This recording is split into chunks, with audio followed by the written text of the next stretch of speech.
now? We're starting now. Yay. We are. It's Thursday morning. Yay, Thursday morning. I can't believe how fast these weeks are going by. I know. They are. It's amazing, isn't it? It's going to be the end of the year before you know it. Thank God. Well, Let's it's get out of already 2020. November 12th. Mm-hmm. Thanksgiving is now just around the corner. Mm-hmm. We've got Hanukkah for some that is around the corner, Christmas for others. Yep. I mean, it's just a lot of craziness getting ready to hit. Let's just get out of 2020. Yeah. You know what I called it the other day? I called it the year of change. Whether you like it or don't like it. It's going to happen. Yeah, it's the year of change. Very true.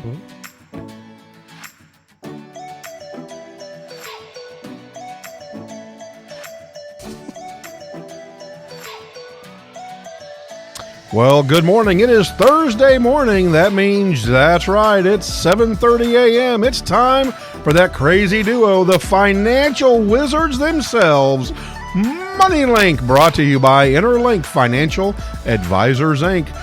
Oh, goodness gracious. Steve and Gayle, just take it away. Oh, good morning. Good morning. MoneyLinc. Good morning, everybody. Say hello to our maniacs, MoneyLinc That's maniacs. right. Good morning, maniacs. Thanks for chiming in on the feed. Yes. So we have a special guest today. We do. His name is Andrew Alliston, and he's an estate planning attorney. Good morning. Good morning. We're very, very happy to have him today. He's going to tell us all things in and out, bad and good, about estate planning.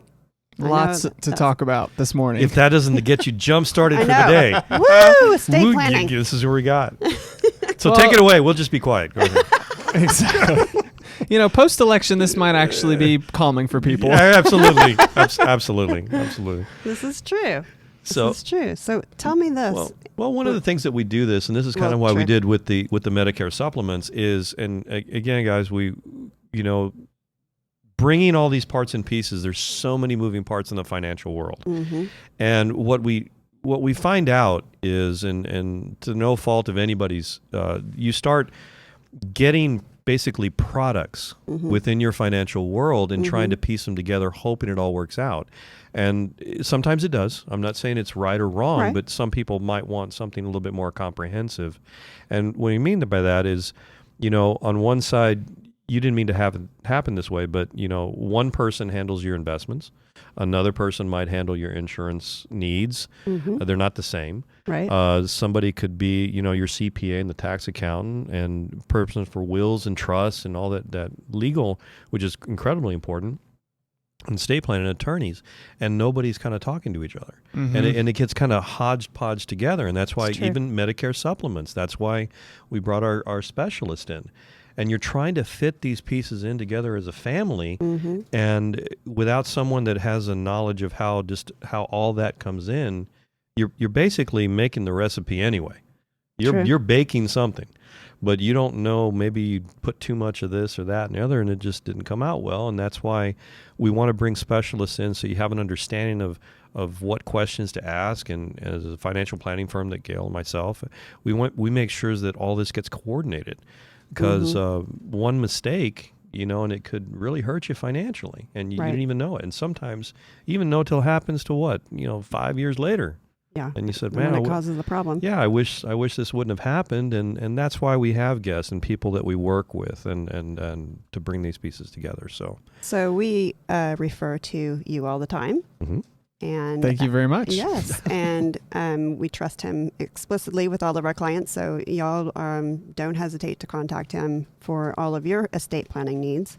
Tell me your phone number and how to contact you. So that's a great question. The phone number is 469-207-1529, and the best way to contact me is that phone number, because we have a staff. Rosie is my paralegal, and she manages my calendar. Okay. So it's better that it goes there instead of me, because I will most likely miss one of the emails, or I won't get back promptly. And so she can get you on my calendar quickly and then make sure that I can meet with you as soon as possible. So that's 469-207-1529. that's 469-207-1529. All right. Excellent. That's a wrap. Well, thank you so much. So, so he has a personality. He's not just a lawyer. which is nice. I know most of the jokes. We're holding back on the Lori jokes today. Yeah, but they'll come slowly. Depending on how the show goes, I'll pull them out just in case. So that's good. So tell us a little Drew, bit. don't worry. He's from the Navy. So there's a big target on his back. So, and I'm with you on this. Being in the judiciary for 28 years, I got your back. Yeah, thank you. It's nice to have friends. You're welcome. Now I'm going to step back out and let it be MoneyLinc again. There we go. So it's on. Tell us a little bit about yourself. So I grew up in Texas. I'm a Texas born and bred person. Not that it matters anymore because Texas is essentially a melting pot, with everybody moving here. Right. But been here a long time. Have a couple kids and my whole family's here essentially. I have a weird history in the sense that I am multifaceted. So I'm a commercial pilot.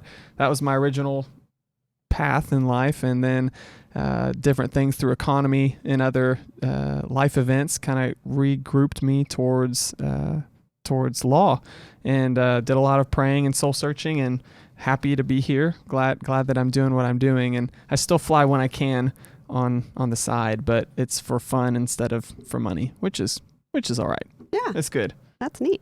That is actually neat. So you kind of keep your hours up and. Lately, I've been keeping the licenses up and the hours have been down. Yeah, okay, just checking. But it's good. So why did you pick the estate planning side? There's so many facets to law. What kind of drew you to this side of it? Yeah, so I am not a litigious person. So everything that I enjoy is relationship focused, people.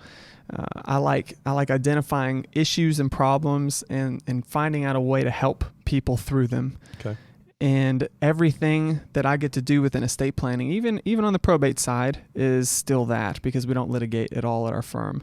So what I enjoy is I like getting to meet with people, which has sometimes been difficult lately with COVID, but we still can do Zoom and things like that. So that's been nice. But I get to meet with people and then I get to identify issues and sore spots that they're dealing with. And sometimes they don't even know what they're dealing with. And as an expert in what we do, it's very quick that I can identify what somebody is going through, what documents they need or don't need, and what they might have default within those documents. I think we have a question from the Peanut Gallery. Yes. You do. You used a legal word. Yes. And a lot of people are going to go, what does that mean? Is he on probation? Did he commit a crime? Yes. You use the word probate, and that you don't litigate. And so to some people that may know a little bit about the law, they may wonder, how do you get away with not litigating in a probate court or in probate, and what does probate mean? So I'm going to dive you right into it. Yeah, let's jump. So that's a great question. Probate is the process that people transfer assets after somebody's not here anymore. So a lot of people have wills, right? And they think, well, my will says everything to my spouse when I'm no longer here. So when I'm no longer here, everything goes to my spouse because the will says so. And that's sort of true. The way that it actually gets impacted and affected is through probate court, where a judge appoints somebody as an executor over the process, and they're just the person in charge. That the judge says, you're a trustworthy person, and you're going to be the one going to the bank, signing a deed on a house, closing an account of some kind or whatever. And that's the process that we use. A lot of people think, well, a power of attorney will work, when I'm not here anymore. Well, powers of attorney expire, after you're gone. So probate is that process with or without a will that you have to go through in order to change things that are in somebody's name after they're gone. And then the other word that I used, probate, and I don't remember. Litigious? Litigating. There we go. Litigating. So, everybody kind of understands being sued. We don't sue. And so when we are working with a family to get through the probate process, what we're doing is guiding them through that court process when everybody's getting along. So if somebody doesn't get along, or a family member sues in and contests the will, for example, then at that point we coordinate with firms who litigate as their profession, and we step out. And it makes a lot of sense because we don't charge by the hour, so we can't. We're just not set up for that kind of a system, and I also hate it. So that's a good reason not to do it. And that's one thing, I didn't know attorneys existed that didn't charge by the hour. Yes, that is us. Yeah. So you kind of keep all the cost controlled, and on what you do. But one of the things is when you do probate, I'm sure that going to the court has no cost at all for the judge to take care of. Sure. So that's what Sure. I think shocks 'Cause most people. Yeah. JP's got to get paid. Yeah, they come, they sit down with me, they look across the table and they go, all I have is X or all I have is Y. I just need to get it. Can you help me? And what's it going to cost me? Right. I've talked to my neighbors. This is what it costs them. And everybody has a comparison story or whatever.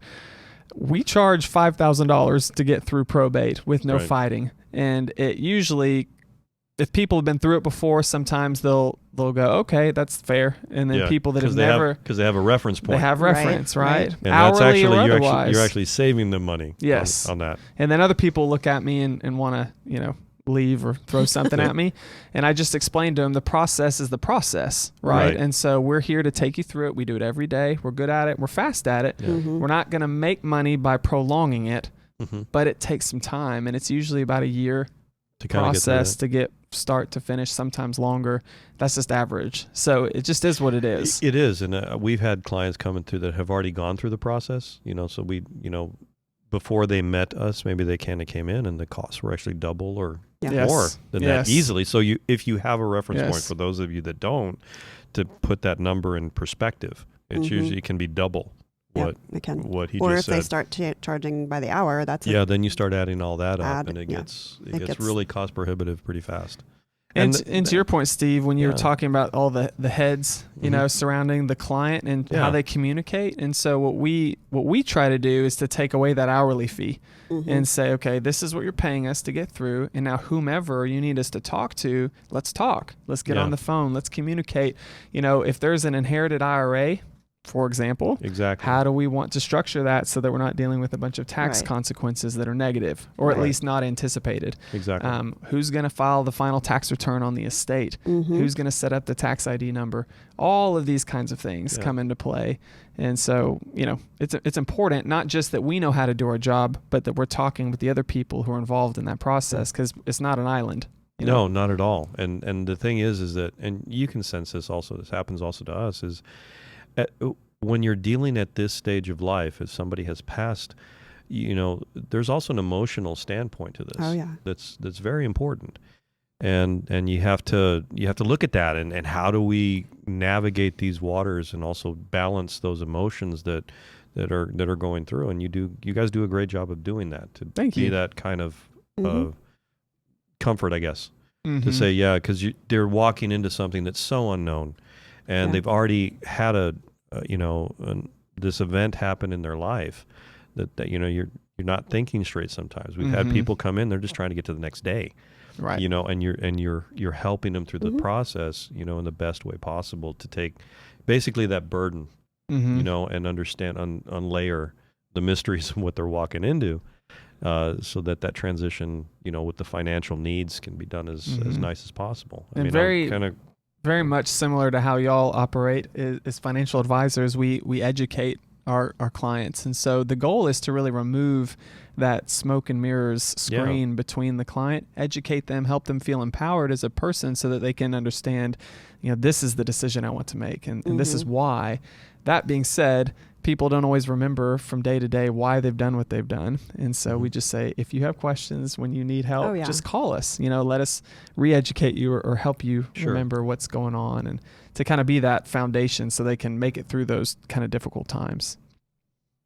So what is estate planning? Just what is it? That's a great question. So estate planning, how I would phrase it is it's planning now on how you want to be treated, by whom you want to be treated, and where you want your things to go in the future. So it's for example, it's not just about, everybody thinks with estate planning, everybody thinks, well, where do I want my stuff to go when I pass away, right? And that's part of it, right? But what about when I'm still here? What about when I'm in the hospital with a short-term incapacity or illness or something like that? Who are the people that I want to be handling my business? Who are the people that I want to be paying my bills, making medical decisions for me? If I have a business and I need to sell the business and I'm out of it, how's that business going to get evaluated or transferred, or what's going to pay for that sale in case of disability, death? All these types of things kind of get pulled into estate planning as well as asset protection. How am I going to make sure that I protect the things that I have that I have now, so that I do have something to pass on to the next generation when I get there? Basically, you don't want the man getting it. Right. You protect him from the man. Yes, that's exactly right. Depends on who you think the man is, but exactly. the government. It's those guys. Yes. Whoever those guys are. Yes. You don't want to be more patriotic than you have to be. Exactly. Just Right. be as patriotic as you need to be, and let's not overdo it. Right. I'm not Right. feeling particularly charitable towards the government today. Exactly. Let's just kind of see what we can do. But yeah. So when we have these, you kind of help them with that stuff, and that's kind of all and these are things that they don't really think about. Mm-hmm. You know. And what's often happening is people are coming to us, hopefully at a time of peace, right? They've usually either had a life event that's happened that's kind of triggered that thought process. Oh, y'all have been telling me for years I need to come and see Drew. Now I'm ready, right? Let's go do this. But then the question is that they come in thinking all I need is this, right? And I say, well, sure, I can help you, but let's talk about that. Let me deep dive into your situation and understand all that could be done, and then explain it to you. And almost, I would say 9 times out of 10, they leave with something completely different than they thought they wanted. Right. So it's just a different thing. And it's not me telling them what to do. It's me saying, this is the menu. These are all of the options that you have with all of the prices, the pros and cons of each. And when they evaluate all of those that they didn't understand previously, they go, oh, I don't really want this. I actually want what you said over here. That's what I want. I just didn't know that it even existed, maybe, or I didn't understand that was available to me. Sometimes you just don't know what you didn't know. Right. Yeah. Right. So. Like for us, all we hear is, "Oh, I have a will. I'm fine." Right. And that's basically one step to make sure. Or I have a trust. I'm fine. Yeah, I have a trust. We'll talk about that in a minute, but we see that all the time. Yes, we do. Yes, we do. And trying to figure out, what's needed, but because there's not like an easy way to navigate this stuff. Yeah, it's because lawyers write it. You can't, they just, okay, I had to put I one. didn't make the rules, I had but to put somebody one in there. did. I had to put one in there. Put one in there. He's just following the rules. Exactly. So I wash my hands of this. but trying to kind of put all those things together. And sometimes a will, if not done properly, even that, like maybe they just got it online. Which it's a great segue into a comment I want to make. I thought it might. Not saying it's bad per se, but it might have some weaknesses that people aren't aware of. Right. That's kind of what we want to point out. So people come to us not all the time, but occasionally, and they say, why would I have you do this for me if I can do something on LegalZoom or an online Rocket Lawyer, something like that? And in that moment, I'm also kind of wondering, well, why are you sitting here? You're asking a human to evaluate a robot's job, right? But my answer to that always is you have one shot at estate planning, really. And what I mean by that is if you've already lost capacity or if you've passed away, it's over. You can't reevaluate at that point.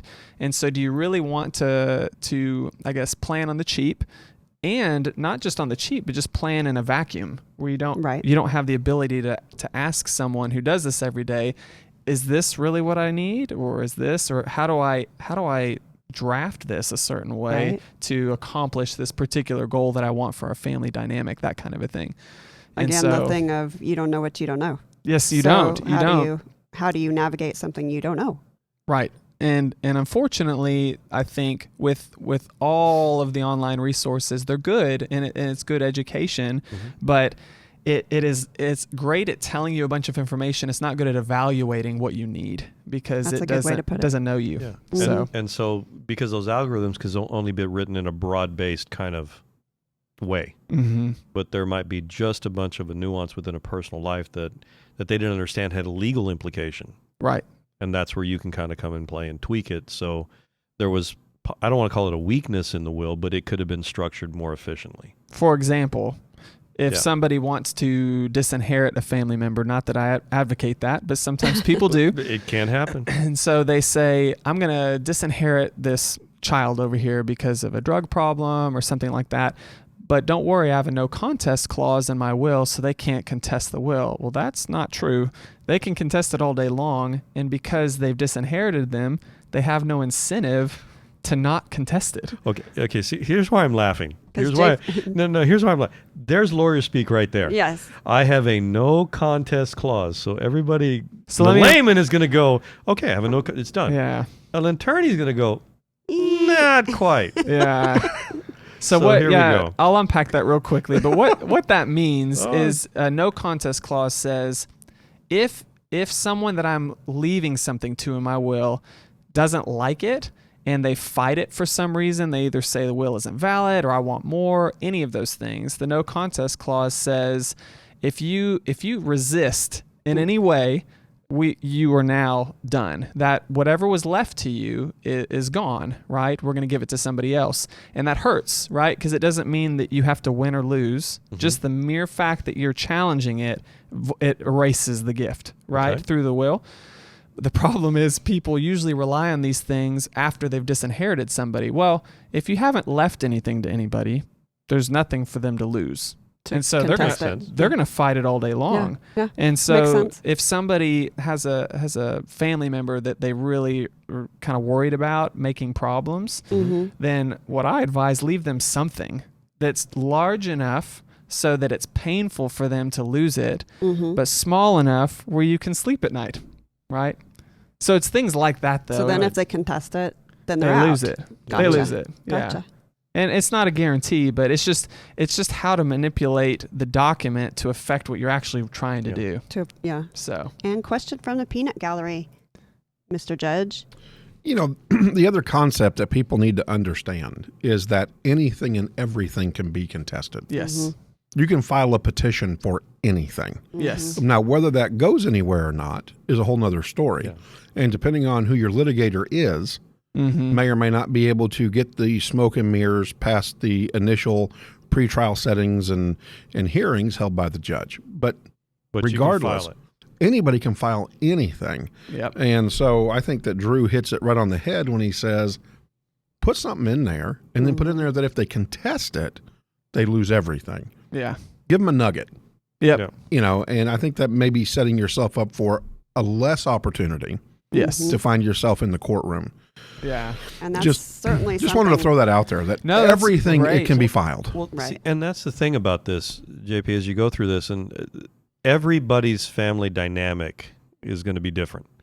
There's pros and cons to everybody's family, that, you know, who's this and who's that, and the black sheep of the family or whatever. You know, and this is what you were trying to get aside, was that the software online doesn't know those little things. And sometimes maybe even you're not realizing it as the person that's in the family that's writing this up. So you almost have like a Dr. Phil thing going on. Right. When you're trying to, you know, politely understand their picture. And then once you understand more of their story, you can see how in the legal realm that might prevent that person from achieving what they want to do. And that's kind of that guiding facet. Did I understand that correctly? That's perfect. Yeah, and that's why you asked earlier. That's really why I enjoy what I do, because you get to know people, right? Yeah. And it's not a voyeuristic knowing. It's I'm going to partner. Yeah, because that's creepy. It is creepy. I'm going to partner with you. So we can call Drew at 469-207-15. No, I'm going to partner with you. We just hyped you up, and you're creepy. Don't be creepy. Don't be creepy. I'm going to partner with you as a client, and it's, you know, sometimes we have to ask uncomfortable questions and get to know the details and the minutia of their life, and it's hard, and you kind of see that barrier with people. I'm not sure I want to, you know, go there, but if you do, we can help. Exactly. Right? And if you don't, we cannot. And so that's a huge thing. Yeah. It's really important. And at least they know. I think one of the things that happens to us in our firm, and it's just life events, and they come in after something unpleasant has occurred, and we already know in the back of our heads that it could have been avoided, you know, if certain steps were taken. But but it doesn't matter. We're here. Let's deal with the problem at hand. And this is why the pre-planning in all aspects, and when we sit down with with clients, you and I, Gayle, and we're trying to go through economic scenarios or financial hardships. What could happen? A spouse passing away, Right. all these kind of things Right. on a more broader base. You're taking the same information, the same, I guess, idea, but making sure that it's within that legal realm. What can happen in that courtroom? Can I avoid that? We see this also a lot with families, especially after one is passed, when we're dealing with finances. Suddenly that sibling comfort and connection isn't so nice and unfortunately close anymore. And these steps hopefully can minimize that conflict or something like that. Am I kind of wrong in that kind of stuff? No, it's right. It's basically, I had somebody say to me not too long ago, well, I won't be here when this happens, so what do I care, right? I'm out. and I'll be somewhere else eating my popcorn and watching this show. Yep. And this person said it with the spouse sitting next to him, and I was like, okay, that's horrible, because they're going to be the one dealing with it. Exactly. Because statistically, guys go first, right? Right. So his wife was sitting right there, and she just kind of looked at me like, oh my goodness. But it's just one of those things, is that if we prepare and plan accordingly, it minimizes the hoops that you have to jump through, and it minimizes the pain that you're dealing with on an already painful issue. Sure. Right. So. And a lot of these things are things that, an online platform isn't going to ask. Yeah. No, because they don't know. And how do you even program that, right? Exactly. I always ask a question that typically gets a lot of response. Is there anything else that I haven't already asked you about that you think would be important for me to know? Yeah. And they usually kind of sit there and then, oh yeah. And then whatever comes next is usually like the key, most important point. The most important thing. So thank you for telling me that. Let's talk about Cousin Huey. Yeah. Or whatever. The algorithm's not going to ask that. It's a crazy thing, but yes. So what is a will? So a will is essentially, I refer to it as an on-death document, right? And so it says everything to my spouse if you're married, my kids if you have them, loved ones. You can leave anything to anyone pretty much. And so you put it down in writing, and then you appoint an executor in the document, which is a to-be-done type thing. And the executor, like I said earlier, is just the name of the person the judge says you're in charge, right, of this.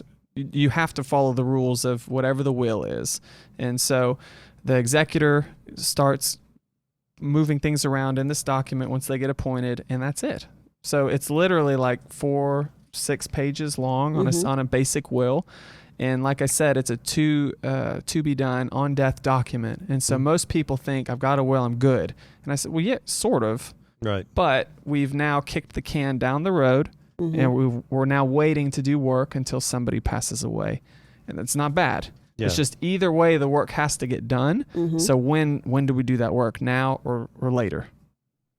So what does a will do and not do? Well, one of the things that I was also... No. That's the thing about that was age demographic. And how many people even consider a will when they're younger? But they've just got a couple of kids that are 2 and 4 years old, and how many family members have we seen come through that that's something I'll consider when I'm older, or I'm in my 30s or something like that, or 40s, and like, no, I don't want to think about that, and it happens. I don't know if that happens a lot. You see that in your practice, but that those wills still need to be there in place. It's not something that's just for older generation, older people that are just about to have babies. Yeah, I mean, if you're talking about Medicare supplements and things like that, that is for a demographic for sure. But wills are more for everything. So we were actually just talking about this today as a firm about how when kids go off to college, they're 18. Yeah. Right. So age of majority, they're adults now. They can vote. They can do other things. And now mom and dad don't necessarily have the authority that they used to have. Right. And so if something happens to them while at school, there's a problem. Where does their bank account go? Where does their car go? And it's usually not a ton of assets for most, but it can be extremely painful for the family when they don't have authority to get these things, and then they have to go through a longer process. But yes, technically speaking, everybody needs them. Realistically, though, people won't think about it until either like a baby, right, or until they get to an age where their parents start passing away, or a family friend or somebody, and then they have that kind of experience essentially that drives them to see us. And it's usually not a good experience, I'm sure. Because No. we have people, like I said, that come in that the will was never there. Yeah. Yes. Because it was never done. Because it's just a conversation people don't want to have. And Right. then their parents passed away or something like And that. sometimes it's 2 or 3 years past. They still haven't completely probated, Oh my goodness. things like Yeah. that. It's pretty crazy. We have So a what- question. You do. I'm going to use myself. Okay. So I'm my father's power of attorney, financially, medically, all of it, right? Mm-hmm. So let's stay with that first. Does a power of attorney who has financial power of attorney, medical power of attorney, personal power of attorney, how does that come into play with a will? Good question. So it's an either or thing. So while your father's still here, you're in charge. And then when your father eventually passes away, the powers of attorney essentially dissolve. They don't have any effect anymore, which is a little bit abrupt for people, especially those that have been consistently taking care of their parents using these powers of attorney for a long time. And then Mhm. all of a sudden someone says, "No, I'm sorry, you can't use that anymore." What are you talking about? I've been doing this for 10 years or however long, right? And they say, "No, it's not a problem. You just now have to transition to the will."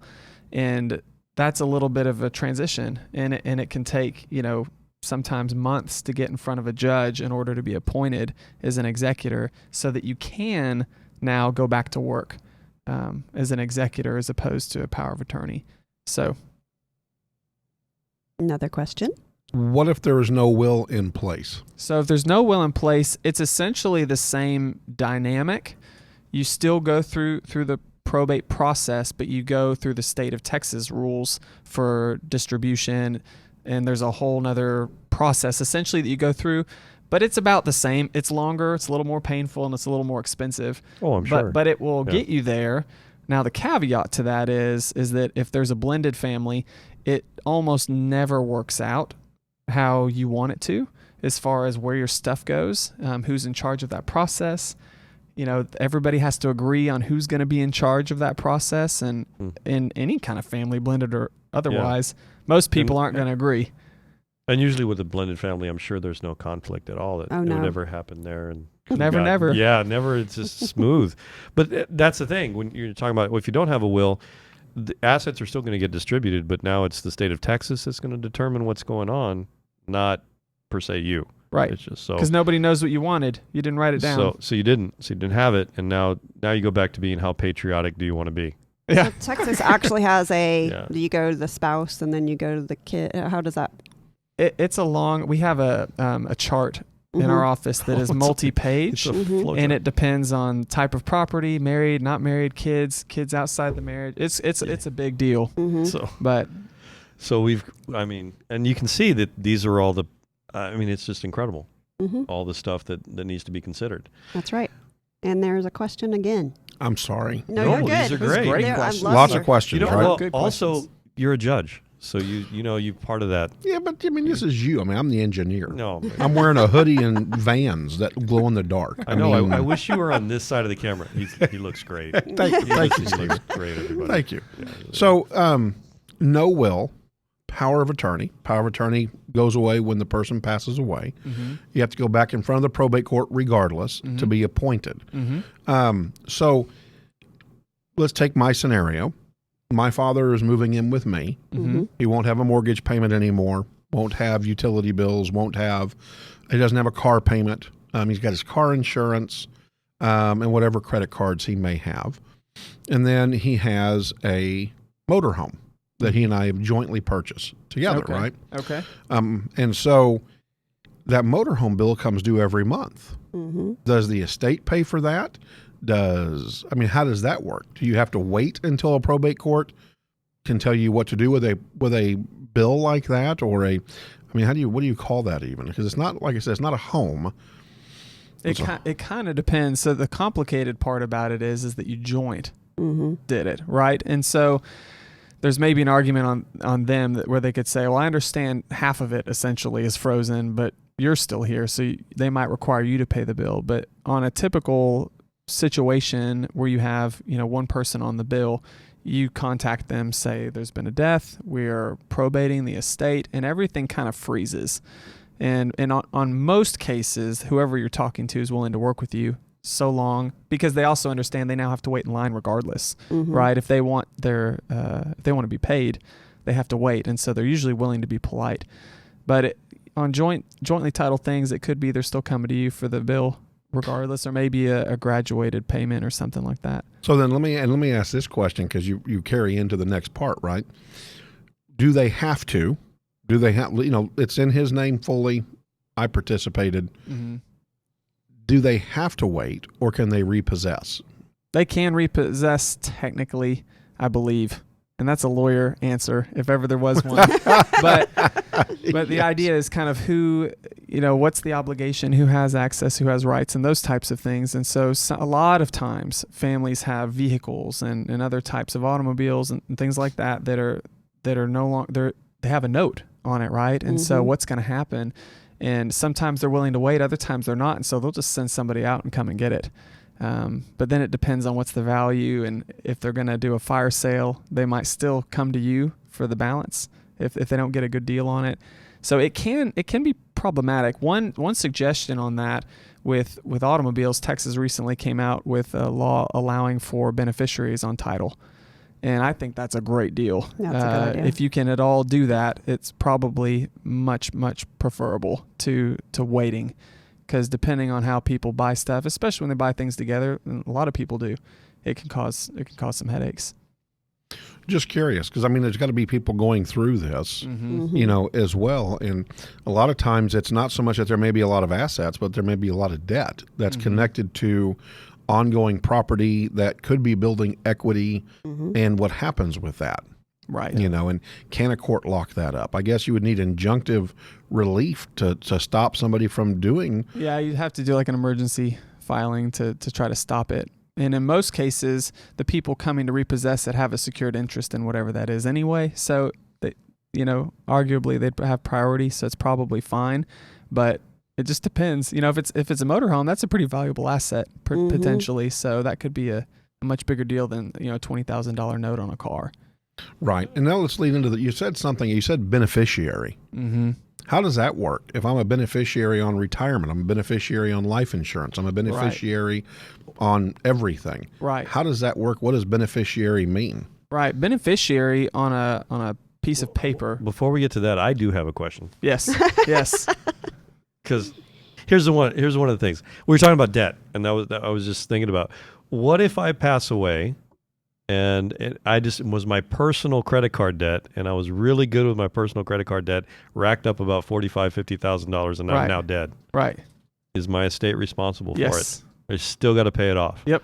So a lot of people think, well, I'm just going to rack this up because it's 'cause unsecured debt. Right. I'm going to be And dead they remember anyway. they heard that word. Yes. Right. Yeah, I get, the car, it's a value. Right. But I just went ahead and said, I just went happy. Yep. I knew that I was only going to be around for a while, and I And- just loaded it up. I just now gave that burden to my estate to pay off. And to your point earlier about, how generous are you feeling today? Exactly. So whenever you do go through probate with a will or without one, there's three people that get paid first, right? The Okay. government always gets paid. Of course. Right? We always get paid, attorneys, because we make the rules. That's right. And then debts, they get paid first. Whether they're unsecured or secured. Paid. Then As long as they're proven debts, they get paid. Whatever Okay. is left goes to the family. Okay. Okay. And that can cause a lot of surprises for people. Yeah, I bet it does. So make sure you pay off your credit cards. Basically, that's, debt's not good. And then Or work with y'all. Yeah, exactly. Don't have that debt. $1,000. Yeah, so don't do that. But no, the beneficiary stuff. The other thing that happens to us in our practice, and we'll before I get to that, answer on the beneficiary. Right. So 'Cause that's beneficiaries, I don't know how to do that. beneficiaries, as long as there is a person who is living and competent on that beneficiary slot. So it could be on a bank account, it could be on an investment account, a title, right? Anything really. But if it has a beneficiary and you're alive and capable, then it's coming to you and it bypasses probate. So that's a pretty important distinction to make. We've had situations where ex-spouses received things I bet. that was contrary to the will because after a divorce they forget to update their beneficiaries on accounts. And does the beneficiary bypass the will? Yes, absolutely. So you So have the ex-spouse would have gotten it in that case. yes, Oh. yep. Oh, that's Update your beneficiaries, guys. Yeah. and we see that all the time. We It's do. one of the things, the housekeeping things that we do And check. maybe that was the intent, and he didn't want to say anything. That's true. You never know. But the point is, what people don't understand. Well, my will says Could this. be a she. It could be. Gotta be fair. Probably not there. Somebody says my will says this. This is what I'm getting, right? Well, only for what goes through probate, and the stuff that goes through probate is when your name is on something and you're no longer here, and there's no beneficiary. Right? So if there's a beneficiary, it's going to the beneficiary, and it doesn't matter what the will says. Okay. So that's the way it is. That's how it is. Okay. And so that new law you were talking about where you can, like an auto, a car or whatever, an RV, that's the beneficiary, that's bypassing now because yes. that goes straight. Yes. That was good. So it avoids that need to go through the now. Yeah, debt and things like that could still be a factor, but if it's paid off, it just goes.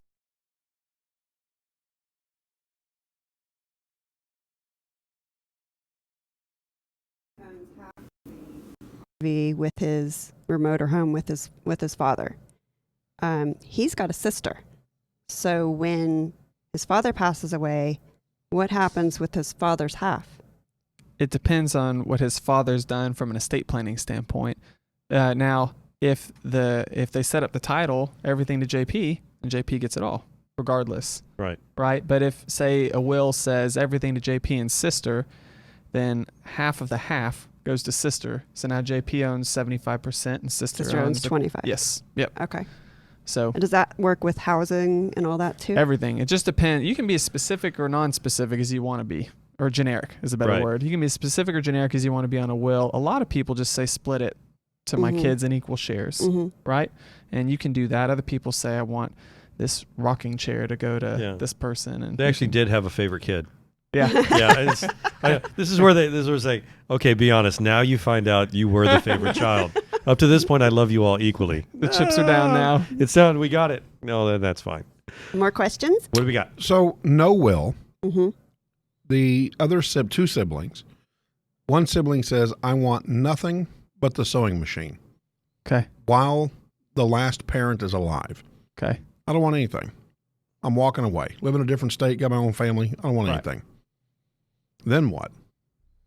Well, if they didn't Because it doesn't work that way, so then what? if they didn't write it down, right, then it's still equal split, and then you find out, did they really not want anything? Because most people say, well, that looks pretty good right now, that bank account. I don't really need the sewing machine. Exactly. You keep the sewing machine. But if they truly were sincere about that, they could always disclaim the gift and basically say, I don't want it, and then the other two siblings could pro rata split. But it just all depends, and you really don't know people until they have until money comes into play. A potential inheritance, not even a real one, like potential, and then you really see kind of people's. Yeah, I told my dad character. I told him spend it all. Yeah, spend everything you got because you can't take it with you. That's right. Exactly right. And rack up the credit card debt. You know what? So be it. If that's what he wants to do, that's I got an his RV business. right there to pay it all off. Have fun. Have fun. Knock We're gonna yourself go out. on a ride. But I did. I told him spend it all, man. Don't give me or my sister anything. Sure. It's yours. Yeah. Enjoy it. And that's a huge reminder for people is that an inheritance is not yours until it's yours. Exactly. But people, depending on how they live their lives, they sit here waiting with their hands. Yeah. That's not a good dynamic. And we do that in our practice with financial planning is they'll come in and they'll say, well, Steve and Gayle, we have this much in retirement accounts. This is this and this is this. Oh, but I'm going to get an inheritance. And I know it's going to be XYZ dollars. 100% of the time we say that we're not counting that. Yeah. Right. At all. Don't pay attention to that. It doesn't matter. It doesn't exist. Because you don't know how long your parents are going to be or alive. whoever, You don't know what medical care they're going to need. You have no idea. It's off the table. And I'm glad that, the majority of them, I guess most all of them say, they agree. So let's not even talk about that. Yeah. And some people do. They wrap their lives around that potential that they're going to get. And we found that actually isn't very good. Because now that inheritance didn't turn out to be what you thought. Not at all. For those reasons, Right. so you got to be careful with that. Well, the humor in that is, as well, that you can die before they do. Yep. That's true. I mean, you can Yeah. step out in front of a bus Yeah. or fall in front of a car That's right. or go to you're taking your kids to some Bearizona or something where there's bears and you think it's funny to get out of the car to take a picture with a bear and he eats you. I mean, I think I saw that Discovery Channel. it's That real. episode, yeah. People are dumb.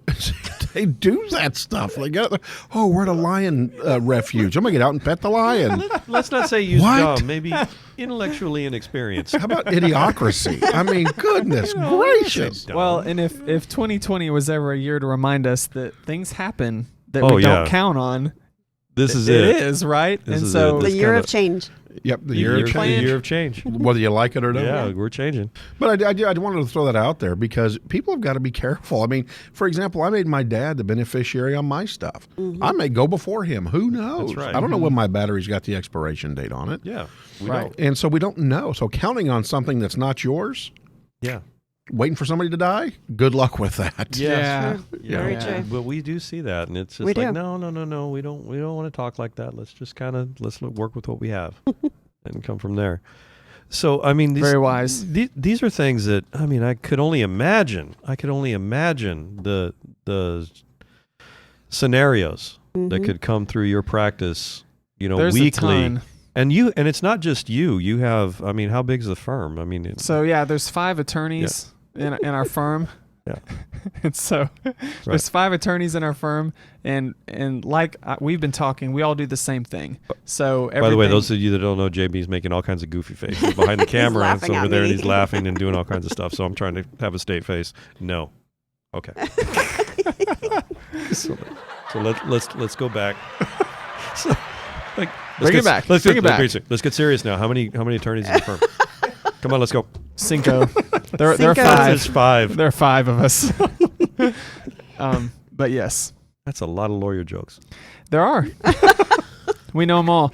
But the good part is, and I think to help people understand, none of us operate in a vacuum, right? And Yeah. so we're very collaborative, just as y'all are, and just Yeah. as we are, right? Yeah. And so we workshop things. Everybody's had different experiences, and just like you've mentioned, there are myriad of situations and fact patterns and different things that can happen. And so one of us has had at least one of them, right? And so Right. together we can kind of cobble whatever the solution is that we need to systematically to say, okay, this is how we're going to attack this. See, that's what I So- liked about the firm is you really take that team approach, Mhm. because sometimes, again, not that it's good or bad, it's just not one person can know everything. Right. We're all going to have different experiences. Right. And you might go to one firm that, that is just a single shop, which that's fine, but it's limited in that what they've seen.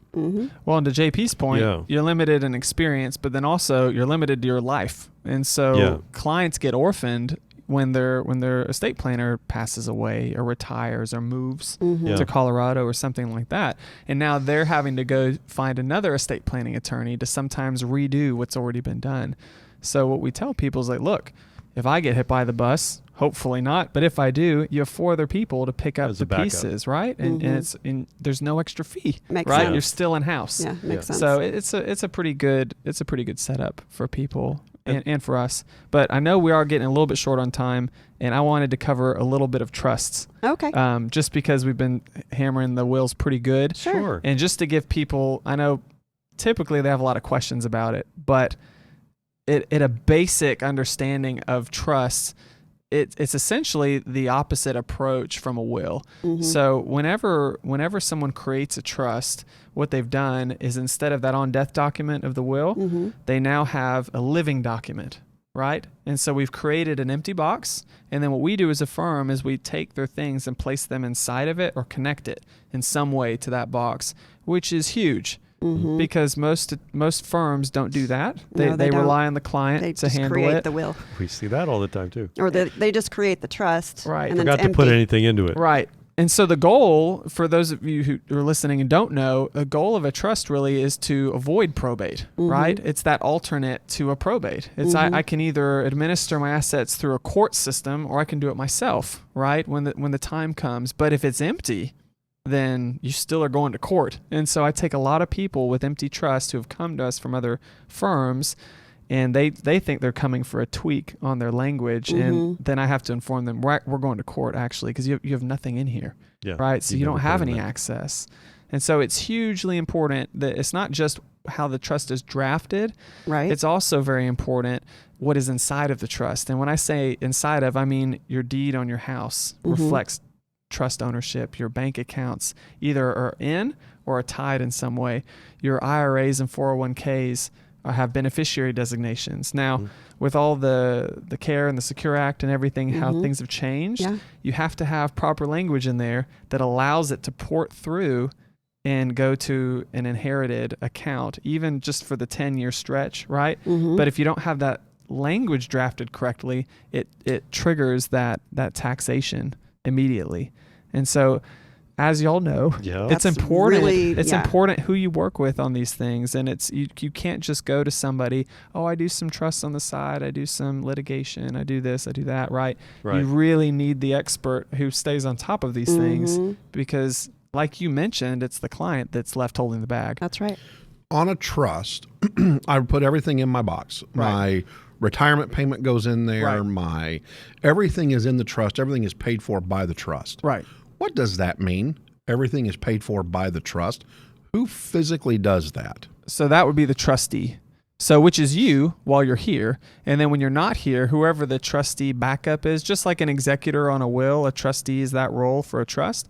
They automatically step into the shoes of you before, and now they're the ones cutting checks. They're the ones going to the bank. They're the ones selling houses. Or keeping houses, depending on the language of the trust. But it's the trustee is the one doing it on behalf of the trust, and the trust exists for the beneficiaries. So it just depends on what the language says. If it's, say, it's a bunch of grandkids who are all 11, right? It's going to be there for a while until they hit 25, 30, or whatever age has been set. Right.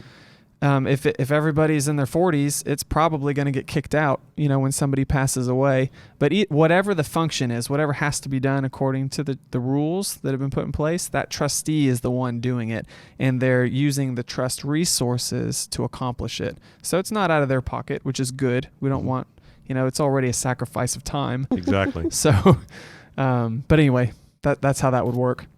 And some people that are appointed trustees, they don't understand the responsibility, the legal responsibility that they're undertaking. It's just, this is my, brother or whatever, and not understanding the dynamics of how important legally you are now responsible for all these things. Yeah, they're fiduciaries, They which are is huge, fiduciaries, right? which is what we are. So just like JP was mentioning on the powers of attorney, you're acting on behalf of another and in their best interest, right? And the key word is best interest. Yes. Sort of, kind of. Yeah. But absolutely. The trust is not buying, brand new Mercedes for trustees so that he can drive around and pay bills. Right? Exactly. Because, to make sure that that's going to happen. Yeah. Taxes. Does a trust protect you from the government and inheritance tax? Not typically. So it depends on the type of trust. So the type that we've been talking about is a revocable living trust, and that's what most people use for estate planning, right? How am I going to move my stuff after I'm not here? Where's it going to go? Those operate off a social security number while you're here. So it doesn't do anything as far as protecting from estate taxes. There are types of irrevocable trusts that can help with estate taxes, one of which is an ILIT, an irrevocable life insurance trust. Then we have other things for income, the CRUTs and CRATs, and then we have SLATs. There's all these different kinds That's a whole nother episode, everybody. alphabet soup that can be used by attorneys. And what you're doing with these irrevocable trust, the minute you create it, you've locked it, so you can't change it. And then you give that key to somebody else that's not related, like immediately related to you. And what that does effectively is it moves it out of your estate as far as the government's concerned. And so if you do have estate taxes, that's a strategy that people try to use. Let's get it out. Now there's repercussions of that, but you balance. Right. Does it outweigh the potential tax savings? And then there's also some asset protection that can be considered. And this is the thing that Gayle and I always get, because sometimes we have a retirement account that's in a trust. And let's say the retirement account starts distributing money while that person's still alive, because it's in the trust. At what tax rate is that at? Depends on the trust. Depends and how it's drafted. In general, how high could that tax be if it's not drafted properly? Well, so if it's taxed at the taxpayer's level, that's pretty expected. And that's what we want. That's okay. That's what we want. If it's not, the other option is at trust tax rates, which is generally 40% and up after $12,500 on an annual. And that's the surprise. Mm-hmm. Yeah. So what we've seen, historically, a client will come in to our office and they just put everything in a trust, Mm-hmm. and it's a general trust. Mm-hmm.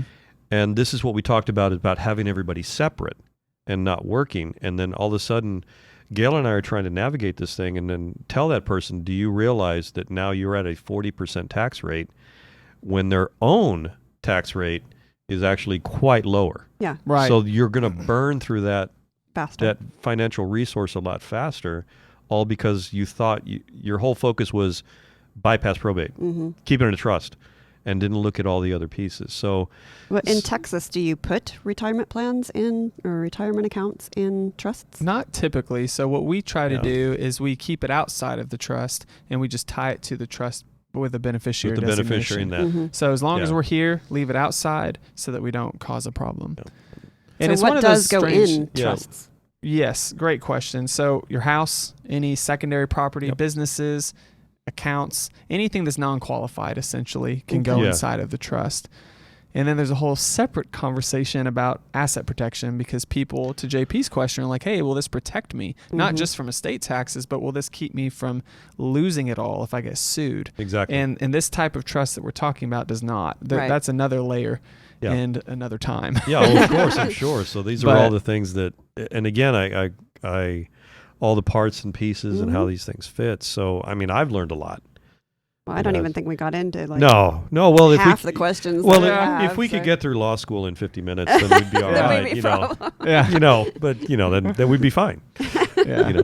It's good though. This is what I enjoy because it's it's learning and educating and workshopping Yeah. stuff. So Yeah, and It's very hopefully, helpful. some people were listening and went, hey, I didn't realize I had to ask that kind of question. Right. And it's all about making sure that you don't go down a road unnecessarily. right. That's all this is about.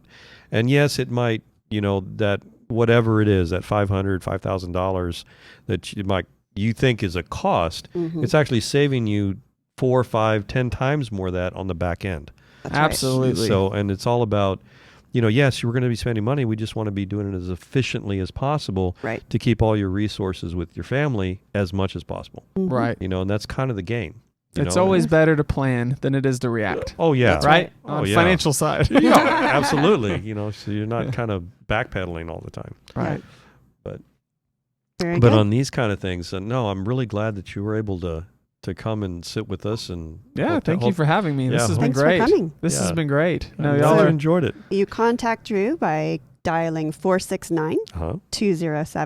469-207-1529. And that's 469-207-1529, and that would be Rosie. Yes. Because Drew has no idea how to operate his own calendar. that's right. Yeah, so and that's a wise man, I think, that knows his own limitations. I think so. So Yes. don't even go down that road. Yes. I'm the same way. So I don't handle even- Steve's calendar. Yeah, I can't. Yeah. I just right here with you, buddy. I'm exactly right there. So, but usually when you sit down, is the time is like if somebody wants to kind of sit down with you, is it like It's usually about 45 minutes? Or no. We something? do hour and a half consultations, Okay. and so the Okay. process is if you decide to call, then you'll get booked for an hour and a half consultation. We do charge a small fee on the front end. Mhm. The reason we do that is because we're we're spending a lot of time Yeah, with people. Sure. Absolutely. And we're equipping them. So Right. we're not locking them into our firm. We're giving them information where they could go to anybody, right? Yeah. And say, do this, and this is why I want it. Those kinds of things. Mhm. Yeah. But it's a fair nominal fee.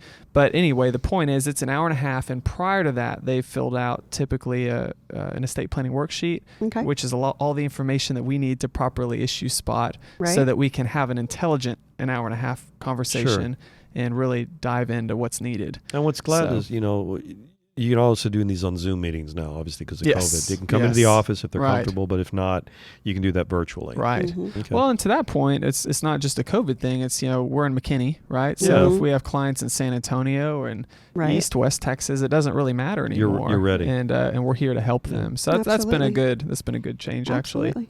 Well, thanks for But- being with us today. Yes. Thank you Mhm. very much. It's been Thank you good. very much. Thursday morning. And I hope the maniacs learn some things today. Yeah, got your estate planning on. Woohoo! Hey, there's our music. No, There this is good stuff, Maynard. It is. We're trying. I mean, Drew did fantastic. I think he did.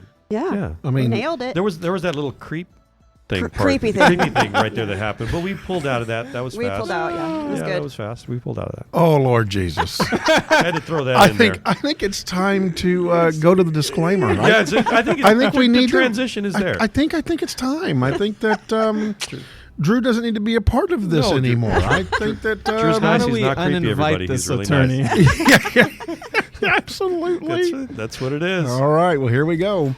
Advisory services are offered by Interlinc Financial Advisors, Inc., a registered investment advisor in the state of Texas. Insurance products and services are offered through Texas Family Insurance, Inc., an affiliated company. Examples shown are for illustrative purposes only and are not recommendations or solicitations of any specific investment product or strategy.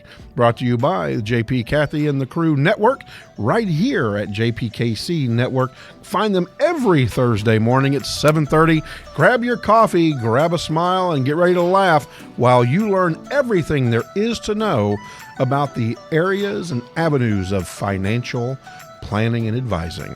Come back to us next Thursday. Catch Steve and Gayle in their craziness and their wizardry of finances. We'll see you then. God bless and have a good day. Bye, everybody. See ya. Wave, Drew.